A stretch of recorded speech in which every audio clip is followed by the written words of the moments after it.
നോക്കിയിരിക്കുന്നവൻ വിതയ്ക്കുകയോ മേഘങ്ങളെ നോക്കിയിരിക്കുന്നവൻ കൊയ്യുകയോ ഇല്ല. കാറ്റ് നോക്കിയിരിക്കുന്നവൻ വിതയ്ക്കുകയോ മേഘങ്ങളെ നോക്കിയിരിക്കുന്നവൻ കൊയ്യുകയോ ഇല്ല എന്ന് പറഞ്ഞാൽ, ഇവിടെ ശുശ്രൂഷയിൽ ഞാൻ ആയിരിക്കുകയും എൻ്റെ ഹൃദയത്തിൽ മറ്റ് പല വിചാരങ്ങളോ അസ്വസ്ഥതകളോ ഏതെങ്കിലും കുടുംബ ഭാരങ്ങളോ എന്നെ ഭാരപ്പെടുത്തുന്ന ഏതെങ്കിലും ബുദ്ധിമുട്ടുകളോ എൻ്റെ ഹൃദയത്തിലുണ്ട് എങ്കിൽ അവയെ മാറ്റാതെ, ആ തിന്മയുടെ സ്വാധീനത്തെ എന്നിൽ നിന്നും മാറ്റാതെ വചനത്തിൻ്റെ അഭിഷേകം എന്നിലേക്ക് കടന്നു വരില്ല. അതാണ് സഭാപ്രസംഗകന്റെ പുസ്തകം 11-ാം അധ്യായം 4-ാം തിരുവചനം. എന്താണ് പറയുന്നത്? കാറ്റ് നോക്കിയിരിക്കുന്നവൻ വിതയ്ക്കുകയോ മേഘങ്ങളെ നോക്കിയിരിക്കുന്നവൻ കൊയ്യുകയോ ഇല്ല. അതുകൊണ്ട് പ്രിയപ്പെട്ട ദൈവജനമേ, പല വിചാരങ്ങൾ അസ്വസ്ഥകൾ എല്ലാം നമുക്ക് മാറ്റിവെക്കാം. എന്നിട്ട് പൂർണ്ണ ഹൃദയത്തോടെ ദൈവത്തിൻ്റെ മുമ്പിലായിരിക്കുവാൻ, ദൈവത്തിൻ്റെ വചനം കേൾക്കുവാൻ, ദൈവത്തോടൊപ്പമായിരിക്കാൻ ദൈവമേ ഞങ്ങളെ അനുഗ്രഹിക്കണമേ. ഹല്ലേലൂയ, ഹല്ലേലൂയ പറഞ്ഞേ, ഹല്ലേലൂയ, ഹല്ലേലൂയ. പ്രിയപ്പെട്ട ദൈവമക്കളെ, ഈ വർഷം പരിശുദ്ധ പിതാവ് കരുണയുടെ വർഷമായിട്ട് പ്രഖ്യാപിച്ചിരിക്കുകയാണ്. കരുണയുടെ വർഷമായിട്ട് പരിശുദ്ധ പിതാവ് ഈ വർഷത്തെ പ്രഖ്യാപിച്ചിരിക്കുന്നു. ഇനി എന്താണ് കരുണ? എന്തുകൊണ്ടാണ് പരിശുദ്ധ പിതാവ് നമുക്ക് വേണ്ടി ഇങ്ങനെ ഈ കരുണയുടെ വർഷം പ്രഖ്യാപിച്ചത്? ദൈവത്തിൻ്റെ തിരുമുമ്പിലേക്ക് നമ്മൾ കടന്നു വരുമ്പോൾ ദൈവത്തെ മുഖാമുഖം ദർശിക്കാൻ, ദൈവത്തിൻ്റെ വിശുദ്ധിയിൽ പങ്കുചേരാൻ ഒരുപക്ഷെ നമുക്ക് സാധിക്കുന്നില്ലായിരിക്കാം. വിശുദ്ധിയുള്ളവർക്ക് ദൈവത്തിൻ്റെ ദർശനം ലഭിക്കുകയുള്ളൂ. അപ്പോൾ വിശുദ്ധി നമ്മൾ നഷ്ടപ്പെടുത്തി ഏതെങ്കിലും അശുദ്ധിയുടെ മേഖലകളിലാണ് നമ്മൾ വ്യാപരിക്കുന്നെങ്കിൽ പൂർണ്ണമായിട്ട് ആ കടങ്ങളെല്ലാം നമുക്ക് ഇളച്ചു തരികയാണ് തിരുസഭാമാതാവ്. എന്നിട്ട് ദൈവത്തിൻ്റെ തിരുമുഖം ദർശിക്കാനും ദൈവത്തോടു കൂടി ആയിരിക്കുവാനും കൂടുതൽ അവസരങ്ങൾ നൽകിക്കൊണ്ട് തിരുസഭാമാതാവ് യേശുവിലേക്ക് നമ്മളെ അടുപ്പിച്ചു കൊണ്ടിരിക്കുന്നു. ഹല്ലേലൂയ, പറഞ്ഞേ ഹല്ലേലൂയ, ഹല്ലേലൂയ. ദൈവം നൽകുന്ന സ്വർഗീയ കൃപയാണ് കരുണ. ദൈവം നൽകുന്ന സ്വർഗീയ കൃപയാണ് കരുണ. എന്തുകൊണ്ടാണ് ഈ കരുണ അല്ലെങ്കിൽ ഈ കരുണയുടെ വർഷമായിട്ട് പരിശുദ്ധ പിതാവ് പ്രഖ്യാപിച്ചത്? ഈ കരുണയുടെ വർഷം എന്തിനായിട്ട് നമ്മൾക്ക് വേണ്ടി പരിശുദ്ധ പിതാവ് പ്രഖ്യാപിച്ചു നമ്മൾ ചിന്തിക്കുന്നതിന് മുൻപ് കരുണ എന്താണെന്ന് നമ്മൾ മനസ്സിലാക്കണം. അതായത്, എനിക്ക് അർഹതയില്ലാത്ത പല കാര്യങ്ങളുണ്ട്, എനിക്കൊന്നും നേടാനായിട്ട് അർഹതയില്ല. എങ്കിലും സ്വർഗീയ പിതാവ് തൻ്റെ കരങ്ങൾ നീട്ടി എനിക്ക് അർഹതയില്ലാത്തതൊക്കെ, എനിക്ക് സ്വീകരിക്കാൻ സന്നദ്ധമല്ലാത്തതൊക്കെ എൻ്റെ തമ്പുരാന് എനിക്ക് വേണ്ടി തന്നോണ്ടിരിക്കുക. ആ സ്വർഗീയ കൃപയ്ക്കാണ് കരുണ എന്ന് പറയുന്നത്. Hallelujah, hallelujah, hallelujah. അർഹതയില്ലാത്തത് എന്തോ ആ കൃപകളൊക്കെ എനിക്ക് തന്ന് എന്നെ അനുഗ്രഹിച്ചു കൊണ്ടിരിക്കുന്ന പൊന്നുതമ്പുരാന്റെ കരുണയുടെ മുൻപിൽ നമ്മൾ നിൽക്കുമ്പോൾ എന്തിനു വേണ്ടി ഈ കരുണയുടെ വർഷം പരിശുദ്ധ പിതാവ് പ്രഖ്യാപിച്ചു? ഒന്നാമതായിട്ട് റോമ 2:4 പറയുന്നു, നിന്നെ അനുതാപത്തിലേക്ക് നയിക്കുക എന്നതാണ് കരുണയുടെ ലക്ഷ്യം. നിന്നെ അനുതാപത്തിലേക്ക് നയിക്കുക. അതായത് നിന്നിലൊരു മാനസാന്തരം, മെറ്റനോയ്യ, നിന്നിലൊരു മാനസാന്തരം നടക്കണം. നീ കഴിഞ്ഞ കാലത്ത് എന്തായിരുന്നോ അതിനെക്കുറിച്ചൊന്നും നോക്കുന്നില്ല. നിന്നിലെ ശിലാഹൃദയം എടുത്തു മാറ്റി മാംസളമായൊരു ഹൃദയം നിന്നെ സ്ഥാപിക്കണം. പുതിയൊരു ജനനം നിന്നിൽ നടക്കണം. ആത്മാവിൽ വീണ്ടും ജനനം നടക്കണം. പുതിയ മാനസാന്തരം, ഒരു പുതു സൃഷ്ടി ആകുക എന്നതാണ് പരമപ്രധാനം. അതുകൊണ്ട് പ്രിയപ്പെട്ട ദൈവ പൈതലേ, നീ ഏതവസ്ഥയിലായിരുന്നു നീ ചിന്തിക്കേണ്ട. ആ കഴിഞ്ഞ കാലത്തെ അവസ്ഥകളെ പൂർണ്ണമായിട്ടും ഉപേക്ഷിക്കാൻ നീ തീരുമാനമെടുക്കുക. നീ മാനസാന്തരത്തിലേക്ക് കടന്നു വരിക. പാപം മാർഗങ്ങളും പാപത്തിന്റെ വഴികളും നീ ഉപേക്ഷിക്കുക. Hallelujah, hallelujah, hallelujah, hallelujah, hallelujah. വീണ്ടും ലൂക്കായുടെ സുവിശേഷം 6-ാം അധ്യായം 36-ാം തിരുവചനം ഇങ്ങനെ നമ്മളെ പഠിപ്പിക്കുന്നു, ദൈവം നമ്മളോട് കരുണ കാണിക്കുന്നത് പോലെ നിങ്ങളും കരുണയുള്ളവരായിരിക്കുവേ. നിങ്ങൾ കരുണ കൊടുക്കുന്നവരായിട്ട് മാറുവേ. കരുണ കൊടുക്കുന്നവരായിട്ട് നമ്മൾ മാറണം. കരുണ സ്വീകരിച്ചുവെങ്കിൽ ആ കരുണ കൊടുക്കാൻ ബാധ്യസ്ഥരാ നമ്മൾ. പക്ഷേ നമ്മൾ ഇന്നതെല്ലാം മറന്നു പോകുക. ദൈവത്തിൻ്റെ തിരഞ്ഞെടുക്കപ്പെട്ട ജനമെന്ന നിലയിൽ കരുണ സ്വീകരിക്കുന്നു, അനുകമ്പ സ്വീകരിക്കുന്നു, ദയ സ്വീകരിക്കുന്നു. കർത്താവിൻ്റെ ആ കരവലയത്തിൽ നിന്ന് സ്വർഗീയ കൃപകൾ നേടിയെടുക്കുന്ന നമ്മൾ ഈ കൃപ മറ്റുള്ളവർക്ക് കൊടുക്കാൻ തയ്യാറാകുന്നില്ല. കരുണ മറ്റുള്ളവർക്ക് കൊടുക്കാൻ തയ്യാറാകുന്നില്ല. നമ്മുടെ കുടുംബത്തിൽ ഈ കരുണയുടെ ആ വലിയ കൃപ ഒഴുക്കാൻ കുടുംബാംഗങ്ങൾ തയ്യാറാകുന്നില്ല. അതുകൊണ്ട് പ്രിയപ്പെട്ട ദൈവജനമേ, ദൈവത്തെങ്കിലേക്ക് തിരിച്ചു വരുന്ന നീ സ്വസ്ഥമായിട്ട് ഇരുന്നു കൊണ്ട് ദൈവവുമായിട്ട് അനുരഞ്ജനപ്പെട്ട് സ്വീകരിക്കുന്ന കരുണ മറ്റുള്ളവർക്ക് കൊടുക്കണം. ഹല്ലേലൂയ, ഹല്ലേലൂയ, പറഞ്ഞേ ഹല്ലേലൂയ. അപ്പോൾ ദൈവം അല്ലെങ്കിൽ പിതാവായ ദൈവത്തിൻ്റെ അനന്ത സ്നേഹത്തിൻ്റെ കാരുണ്യത്തിൻ്റെ രൂപമാണ് യേശുക്രിസ്തു. യേശുക്രിസ്തുവിനെ നോക്കുന്നവരെല്ലാം പ്രകാശിതരായിട്ട് മാറുകയാ. അന്ധകാരമില്ല. ഈ പ്രകാശത്തിൽ വസിക്കുന്ന തമ്പുരാനെ സ്വന്തമാക്കിയിരിക്കുന്ന ഓരോ വ്യക്തിയും അന്ധകാരത്തിന്റെ ചെയ്തികൾ ഉപേക്ഷിക്കണം. Hallelujah, hallelujah. ഇപ്പൊ നോമ്പുകാലം ആയതുകൊണ്ട് നമ്മളൊക്കെ മദ്യം വേണ്ടാന്ന് വെക്കും, പുകവലി വേണ്ടാന്ന് വെക്കും, അങ്ങനെയുള്ള കുറെ കാര്യങ്ങൾ വേണ്ടാന്ന് വെക്കും. നോമ്പ് വീടിക്കഴിയുമ്പോൾ ഇതെല്ലാം നമ്മൾ സ്വന്തമാക്കും. അതാണ് നമ്മുടെ ഒരു പതിവ്. ഹല്ലേലൂയ, ഇതൊക്കെ പറഞ്ഞേ ഹല്ലേലൂയ. അപ്പോൾ ഈ വർഷം നമ്മളോട് ദൈവമായ കർത്താവ് ആവശ്യപ്പെടുന്നത് നീ പൂർണ്ണമായിട്ട് ഇത് ഉപേക്ഷിക്കാൻ തയ്യാറാകുക. നീ പൂർണ്ണമായിട്ട് ഇത് ഉപേക്ഷിക്കാൻ തയ്യാറാകുക. ദൈവത്തിന് ഹിതകരമല്ലാത്ത, ദൈവത്തിന് ഇഷ്ടമില്ലാത്ത ഏതെല്ലാം ചെയ്തികൾ നിന്റെ പക്കലുണ്ടോ അത് മുഴുവൻ നീ ഉപേക്ഷിക്ക്. എന്നിട്ട് ദൈവത്തിന് സ്വീകരിച്ച് കരുണ കൊടുക്ക്. നീ എവിടെയെല്ലാം ഇടപെടുന്നോ, ഏതെല്ലാം സ്ഥലത്തേക്ക് നീ കടന്നു ചെല്ലുന്നോ അവിടെയെല്ലാം കരുണ കൊടുക്കുന്നവനായിട്ട് മാറണമെന്നാണ് ഈശോ നമ്മളോട് ആവശ്യപ്പെടുന്നത്. മത്തായിയുടെ സുവിശേഷം 18-ാം അധ്യായം 21-35. ആ ഭൃത്യന്റെ ഉപമ നമുക്കറിയാം, നിർദ്ദയനായ ഭൃത്യന്റെ ഉപമ. വീണ്ടും 18:33 ഈശോ ഇങ്ങനെ പറയുന്നുണ്ട്, ഞാൻ നിന്നോട് കരുണ കാണിച്ചതുപോലെ നീയും നിന്റെ സഹോദരനോട് കരുണ കാണിക്കണം. ഇത് കരുണ കാണിക്കാൻ മടിയാ, കരുണ സ്വീകരിക്കാൻ എളുപ്പമാ, പക്ഷെ കൊടുക്കാൻ മടിയാ. Hallelujah, hallelujah. ഇന്ന് ജീവൻ കൊടുക്കുന്ന അമ്മമാര് പോലും ഉദരത്തിൽ വഹിക്കുന്ന, ഉദരത്തിൽ ജനിക്കുന്ന കുഞ്ഞുങ്ങളോട് കരുണ കാണിക്കുന്നില്ല. കുഞ്ഞുങ്ങളോട് കരുണ കാണിക്കുന്നില്ല. ഉദരത്ത് ശിശുവിനോട് കരുണ കാണിച്ച് അതിനെ ദൈവത്തിന്റെ പൈതലായിട്ട് സ്വീകരിക്കാൻ അമ്മമാർ മടിക്കുന്നു. Hallelujah, hallelujah, hallelujah, hallelujah. പ്രിയപ്പെട്ട ദൈവജനമേ, ഒരു മകളെ എനിക്കറിയാം. അവള് ഒരു ഗൈനക്കോളജിസ്റ്റ് ഡോക്ടറാണ്. അവളെ ചെറുപ്പം മുതലേ അറിയാം. ഈ കുട്ടി ചെറുപ്പം മുതലേ യേശുവിൻ്റെ പ്രിയപ്പെട്ട ഒരു മകളായിട്ടാണ് വളർന്നു വന്നത്. അവളൊരു യുവത്വത്തിലേക്ക് പ്രവേശിച്ചു കഴിഞ്ഞപ്പോൾ മുഴുവൻ സമയം ജീസസ് യൂത്തിൻ്റെ ഫുൾ ടൈം വർക്കറായിട്ട് അവൾ മാറി. അങ്ങനെ അവൾ പഠിച്ച് ഒരു ഗൈനക്കോളജിസ്റ്റ് ഡോക്ടറായിട്ട് മാറി. അവസാനം അവരുടെ വീട്ടുകാരും നല്ലൊരു വിവാഹമൊക്കെ അവൾക്ക് നടത്തിക്കൊടുത്തു. നല്ല ഒരു കുടുംബ അന്തരീക്ഷത്തിൽ നല്ല ഉന്നതമായ വിദ്യാഭ്യാസവും കഴിവും എല്ലാമുള്ള ഒരു മകനെ അവൾക്ക് ജീവിത പങ്കാളിയായിട്ട് ലഭിച്ചു. പ്രിയപ്പെട്ട മക്കളെ, ഏതാണ്ട് 3 മാസം കഴിഞ്ഞപ്പോൾ അവർക്കൊരു കുഞ്ഞ് ജനിച്ചു.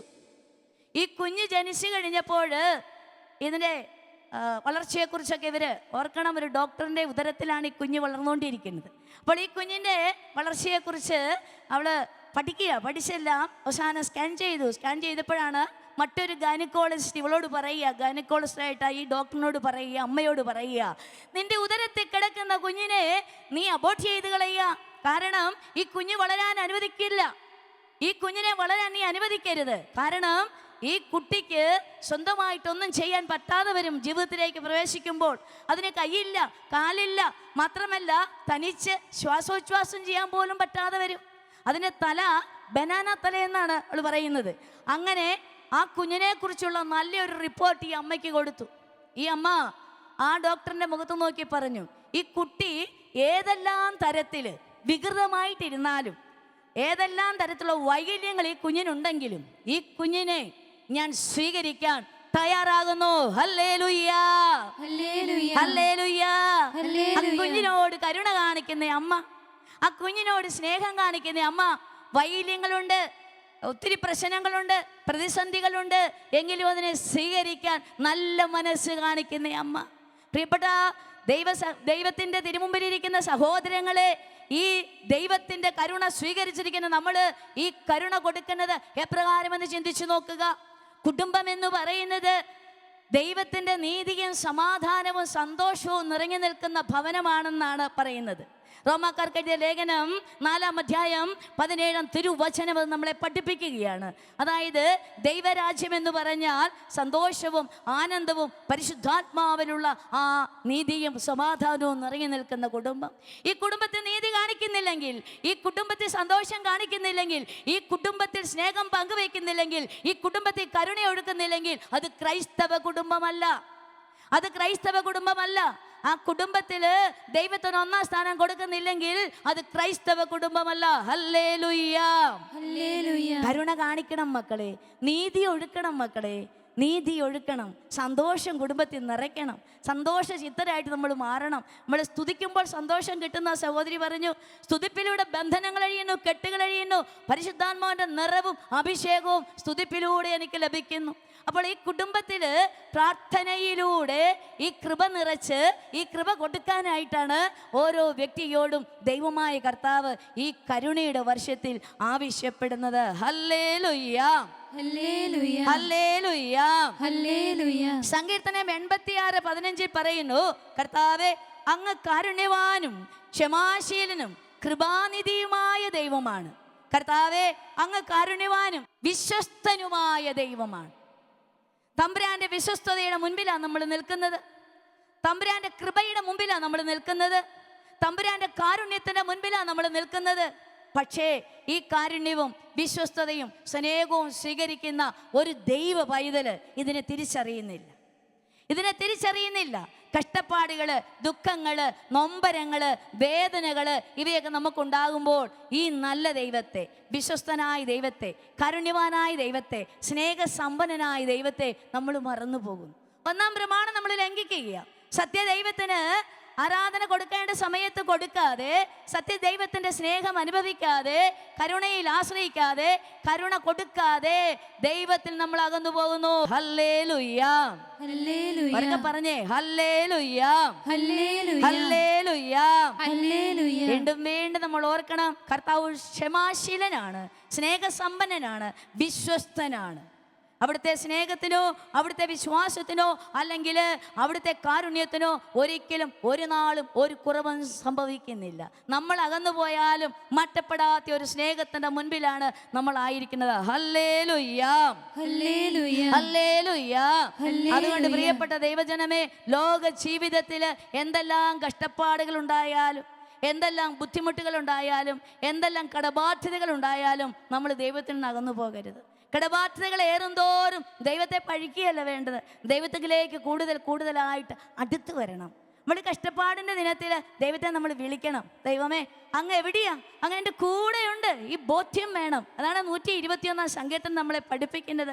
പർവ്വതങ്ങളിലേക്ക് ഞാൻ കണ്ണുകൾ ഉയർത്തി, എനിക്ക് സഹായം എവിടെ നിന്ന് വരും? എനിക്ക് സഹായം എൻ്റെ കർത്താവിൽ നിന്ന്. ആകാശവും ഭൂമിയും സൃഷ്ടിച്ച കർത്താവിൽ നിന്ന്. നിന്റെ കാൽ വഴുതാൻ അവിടുന്ന് അനുവദിക്കുന്നില്ല. നീ ഇടത്തോട്ടോ വലത്തോട്ടോ തിരിയുമ്പോൾ നിന്റെ ദൈവമായ കർത്താവ് നിന്റെ കൂടെയുണ്ട്.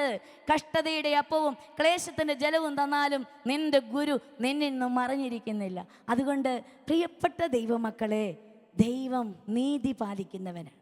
ദൈവം നീതി പാലിക്കുന്നവനാണ്. അതാണ് മത്തായിയുടെ സുവിശേഷം 5-ാം അധ്യായം 45-ാം തിരുവചനം നമ്മളെ പഠിപ്പിക്കുന്നത്. വചനം ഇങ്ങനെ നമ്മളോട് പറയുന്നു, ശിഷ്ടരുടെയും ദുഷ്ടരുടെയും മേൽ ഒരുപോലെ സൂര്യനെ ഉദിപ്പിക്കുകയും നീതിമാന്മാരുടെയും നീതിരഹിതരുടെയും മേൽ ഒരുപോലെ മഴ പെയ്യിപ്പിക്കുകയും ചെയ്യുന്ന ദൈവം. നമ്മൾ എന്തെല്ലാം ചെയ്ത് അകന്നു പോയാലും, എന്തെല്ലാം ദുഷ്ടത പ്രവർത്തിച്ചാലും നമ്മുടെ ദൈവം ഒരിക്കലും നമ്മളെ ഉപേക്ഷിക്കുന്നില്ല. അവിടുന്ന് ദുഷ്ടരുടെ മേലും ശിഷ്ടരുടെ മേലും സൂര്യനെ ഉദിപ്പിക്കുന്നു, നീതിമാന്മാരുടെയും നീതിരഹിതരുടെയും മേൽ അവിടുന്ന് മഴ വർഷിക്കുന്നു. കരുണാമയനായ ദൈവം, വിശ്വസ്തനായ ദൈവം, സ്നേഹസമ്പന്നനായ ദൈവം ഇതാ നമ്മുടെ കൂടെ വസിക്കുന്നു. Hallelujah, hallelujah, hallelujah. കരുണാസമ്പന്നനായ ദൈവം ഈ കരുണ നമ്മുടെ മേൽ ചൊരിഞ്ഞിട്ട് ഈ കരുണ കൊടുക്കാനായിട്ട് നമ്മളോട് ആവശ്യപ്പെടുമ്പോൾ നമ്മൾ ഈ കരുണ കൊടുത്തുകൊണ്ട് ദൈവ പൈതങ്ങളായിട്ട് ജീവിക്കണം. ദൈവ പൈതങ്ങളായിട്ട് ഈ കരുണ വിളമ്പിക്കൊടുക്കേണ്ട വ്യക്തികൾക്ക് നമ്മൾ വിളമ്പി തന്നെ കൊടുക്കണം. പഴയ നിയമത്തിൽ നമ്മൾ കാണുമ്പോഴുണ്ട്, ഉൽപ്പത്തിയുടെ പുസ്തകം 18-ാം അധ്യായം 32-ാം തിരുവചനം, 10 നീതിമാന്മാരെങ്കിലും ഉണ്ടെങ്കിൽ സൊദോം ഗൊമോറ നശിപ്പിക്കുകയില്ലെന്ന് കർത്താവ് വാക്കുകൊടുക്കുക. പിതാവായ ദൈവം വാക്കുകൊടുക്കുക. ഇങ്ങനെ വാക്ക് കൊടുത്തുകൊണ്ട് ഇങ്ങനെ നിന്നപ്പോഴാണ് അവസാനം ആരെയും കാണുന്നില്ല, ഒരാളെങ്കിലും ഉണ്ടെങ്കിൽ നശിപ്പിക്കാലെന്നൊക്കെ പറഞ്ഞ് ദൈവം ഇങ്ങനെ നിൽക്കുക. ഈ അവസരത്തിലാണ് ഇതാ നാശത്തിന്റെ കുമ്പാരത്തിലേക്ക് പട്ടണം പോകാൻ തുടങ്ങിയപ്പോൾ ലോത്ത്, പ്രിയപ്പെട്ട ലോത്ത് ഇതിങ്ങനെ കണ്ടുകൊണ്ട് നിൽക്കുക. അപ്പോൾ ദൈവത്തിന്റെ ദൂതന് എന്ത് ചെയ്യുന്നു? സ്വർഗം വിട്ടിറങ്ങി വന്നുകൊണ്ട് ലോത്തിന്റെ കയ്യെ പിടിച്ച് 19-ാം അധ്യായത്തിലെ 16-ാം തിരുവചനം അത് സാക്ഷ്യപ്പെടുത്തുന്നുണ്ട്. ലോത്തിനെയും ലോത്തിന്റെ ഭാര്യയെയും ദൈവത്തിന്റെ ദൂതൻ ഇറങ്ങി വന്ന് കരങ്ങൾ പിടിച്ച് കയ്യെ പിടിച്ച് പട്ടണത്തിന് പുറത്തേക്ക് കൊണ്ടുപോകുന്നു. നിന്നെ കഷ്ടതയിലേക്ക് വിടാൻ കർത്താവ് ആഗ്രഹിക്കുന്നില്ല. ഒരുപക്ഷെ നമ്മൾ വിചാരിക്കുമായിരിക്കും, കർത്താവ് ഇതൊന്നും കാണുന്നില്ലേ, കർത്താവ് ഇതൊന്നും കേൾക്കുന്നില്ലേ? അങ്ങനെ കർത്താവ് കാണാതെയും കേൾക്കാതെയല്ലേ ഇരിക്കുന്നത്. കർത്താവ് നമ്മുടെ കൂടെയുണ്ട്. നമ്മുടെ കരുണയുടെ വർഷം പ്രമാണിച്ച് എല്ലാ ദേവാലയങ്ങളിലും ഒരു ചിത്രം ഇട്ടിട്ടുണ്ട്. ആ ചിത്രം നിങ്ങൾ ശ്രദ്ധിച്ചിട്ടുണ്ടെങ്കിൽ കാണാൻ പറ്റും. അതായത് നല്ല ഇടയനായ ഈശോ ആടിനെ തോളിൽ ഏറ്റി നടക്കുന്ന അല്ലെങ്കിൽ നിൽക്കുന്ന ഒരു രൂപം. അവിടെ നമ്മൾ കാണുമ്പോൾ 3 കണ്ണുകളേ ഉള്ളൂ. കർത്താവിൻ്റെ കണ്ണിനോട് ചേർത്ത് നമ്മളെ വെച്ചിരിക്കുക. കർത്താവിന്റെ കണ്ണിനോട് ചേർത്ത് നമ്മളെ വെച്ചിരിക്കുന്നു. ഹല്ലേലൂയ.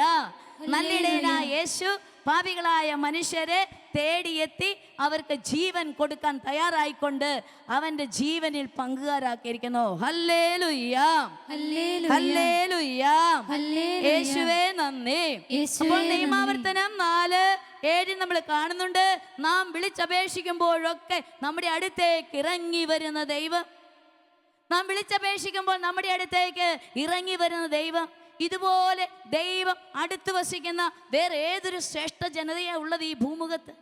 കത്തോലിക്കരെ കുറിച്ച് എന്തുമാത്രം അനുഗ്രഹമാ, എന്തുമാത്രം അഭിഷേകമാ, എന്തുമാത്രം നന്ദി പറഞ്ഞാലും മതി വരാത്ത ഒരു ജീവിതം. ഒരിക്കലെങ്കിലും ഈ ജീവിതത്തിന്റെ മുൻപിൽ ദൈവത്തിന്റെ മുമ്പിൽ ഇരുന്നുകൊണ്ട് ഒന്ന് നന്ദി പറഞ്ഞ് ജീവിക്കുന്നുണ്ടോ? Hallelujah, hallelujah. സന്ധ്യാസമയത്ത് നമ്മൾ ഒന്നുചേർന്ന് പ്രാർത്ഥിക്കണം. ഒന്നുചേർന്ന് ദൈവം തന്ന അനുഗ്രഹത്തിന് നന്ദി അർപ്പിച്ചുകൊണ്ട് നമ്മൾ പ്രാർത്ഥിക്കണം. പ്രാർത്ഥിക്കുന്ന വ്യക്തികളായിട്ട് നമ്മൾ രൂപപ്പെടണം. ഒരു പയ്യനോട് ഞാൻ ചോദിച്ചു, മോനെ വീട്ടിൽ കുടുംബ പ്രാർത്ഥന എങ്ങനെയാ? അവൻ പറഞ്ഞ് 6:30 ഞാൻ വരയ്ക്കും, അമ്മച്ചി 7:30 വരയ്ക്കും, അപ്പച്ചൻ 10:30 ആകുമ്പോൾ കട്ടിലേലിരുന്ന് വരയ്ക്കും. ഇതാണ് അവൻ്റെ കുടുംബ പ്രാർത്ഥന. ഇതല്ല കുടുംബ പ്രാർത്ഥന. മാതാപിതാക്കളും മക്കളും ഒന്ന് ചേർന്നിരുന്ന് ഞങ്ങളെ നയിക്കുന്ന, ഞങ്ങളെ പരിപാലിക്കുന്ന, ഞങ്ങളെ കൊണ്ടു നടക്കുന്ന ദൈവത്തിന് നന്ദി അർപ്പിക്കുന്നു. പരിശുദ്ധ അമ്മയോട് ചേർന്നിരുന്നു കൊണ്ട് നമ്മൾ പ്രാർത്ഥിക്കുന്നു. Hallelujah, hallelujah. വിളിച്ചപേക്ഷിച്ചേ ഹല്ലേലൂയ, ഹല്ലേലൂയ. യേശുവേ നന്ദി, യേശുവേ സ്തോത്രം, യേശുവേ ആരാധന. Hallelujah, hallelujah. അപ്പോൾ മനുഷ്യനായ അവിടുന്ന് നമ്മോടൊത്തു വസിക്കുകയാണ്.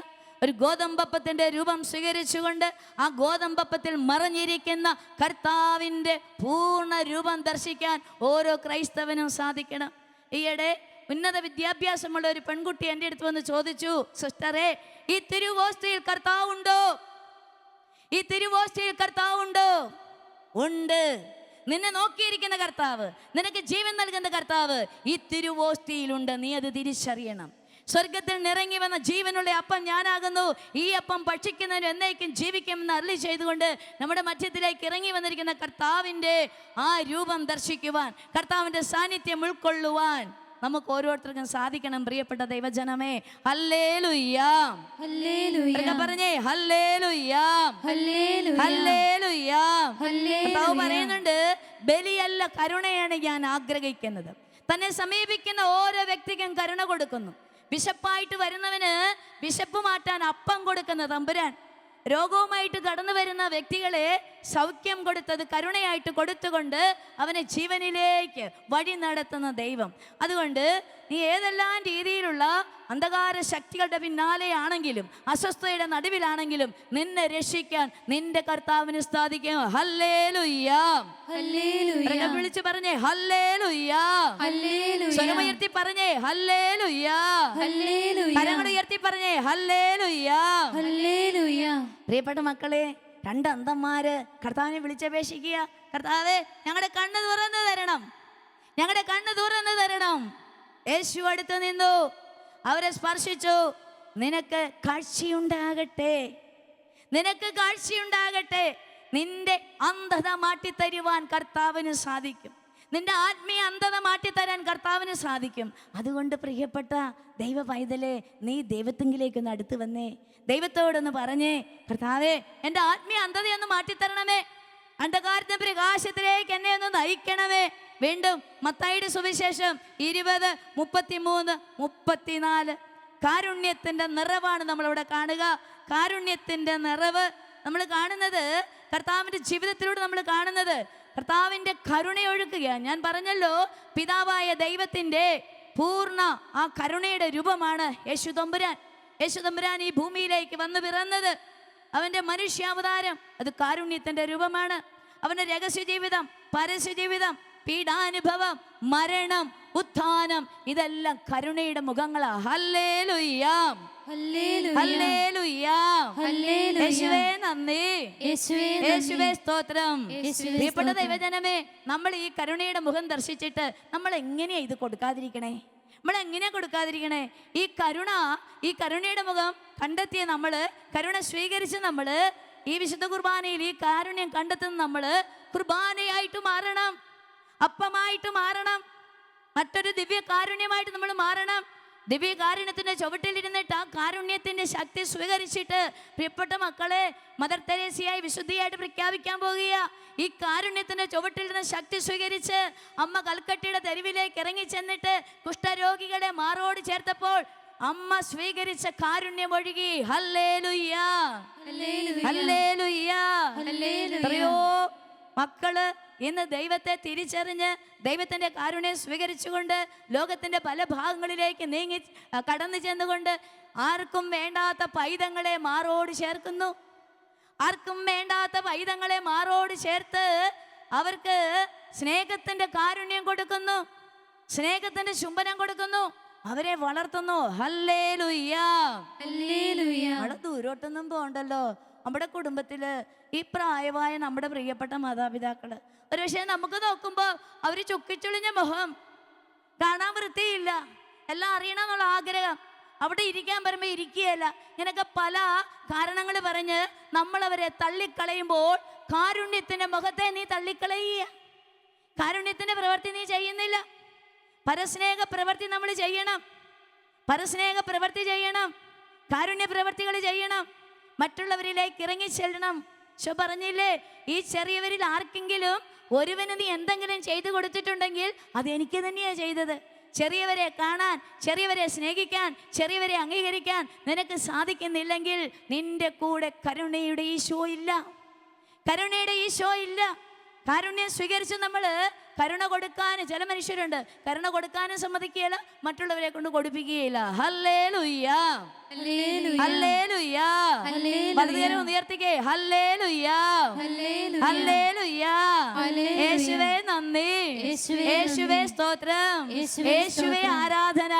പ്രിയപ്പെട്ട ദൈവജനമേ, ദൈവത്തിന്റെ മുമ്പില് ഫലദായകമായ ഒരു ജീവിതം നയിക്കാൻ, വചനത്തിന്റെ അഭിഷേകം സ്വീകരിച്ച് നൂറുമേനി ഫലം പുറപ്പെടുവിച്ചുകൊണ്ട് പരിശുദ്ധാത്മാവിൽ നിറഞ്ഞ ഒരു ജീവിതം, പരിശുദ്ധാത്മാവിൽ നിറഞ്ഞ ഒരു ജീവിതം, സമാധാനത്തിൻ്റെ ജീവിതം, നീതിയുടെ ജീവിതം, സന്തോഷത്തിൻ്റെ ജീവിതം, കാരുണ്യത്തിൻ്റെ ജീവിതം, അത് നയിക്കാനാണ് ഈ അവസാന നിമിഷത്തിൽ നമ്മൾ ഇവിടെ ഇരിക്കുമ്പോൾ കർത്താവ് നമ്മളോട് ആവശ്യപ്പെടുന്നത്.